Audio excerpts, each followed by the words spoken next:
ప్రపంచ దేశాలన్నిటి ఈ శరణార్థుల బెడద వెంటాడుతోంది. అకస్మాత్తుగా వస్తున్నారు, చొరబాటుదారులు అనకుండా శరణార్థులని వాళ్ళకి షెల్టర్లు ఇస్తున్నారు. ఈ శరణార్థుల సంఖ్య ఎక్కువైపోయిందని ఆయా దేశాల్లో తిరుగుబాటు నడుస్తూనే ప్రజలు ప్రశ్నిస్తున్నారు.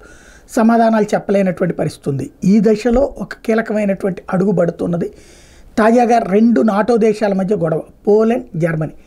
జర్మనీ దగ్గరికి ఇట్లా శరణార్థులుగా వచ్చినటువంటి వాళ్ళని జర్మనీలో ఇప్పటికే ఎక్కువైపోయి అక్కడ ప్రజాగ్రహం వచ్చేటప్పటికి కొత్త తెలివితేటలు ప్రదర్శిస్తున్నారు. అట్లా వచ్చినటువంటి చొరబాటుదారుల్ని సరిహద్దుల్లో నుంచి వాహనాల్లో తీసుకొచ్చి పోలాండ్ సరిహద్దుల్లో వదిలిపెడుతున్నారు. తద్వారా వాళ్ళని పోలాండ్లోకి వెళ్ళమంటున్నారు. విషయం తాజాగా పోలాండ్ ప్రభుత్వం అధికారికంగా ప్రకటిస్తూ ఇదెక్కడ ధోరణి అని నిలదీసింది. ఈ తరహా వాతావరణం కరెక్ట్ కాదంటూ ప్రశ్నించింది. పోలాండ్లోకి వస్తున్నటువంటి వాళ్ళు జర్మనీ నుండి పంపబడుతున్నటువంటి వాళ్ళు అని ఆరోపిస్తే, జర్మనీనేమో ఆఫ్ఘనిస్తాన్ నుండి ఇతర దేశాల నుండి మా దగ్గరకు వస్తున్న వాళ్ళు మేము రిస్ట్రిక్ట్ చేయడం వల్ల మీ దగ్గరకు వస్తున్నారు తప్పించి మేము మీ దగ్గరికి పంపించేది ఏం లేదని చెప్తాం.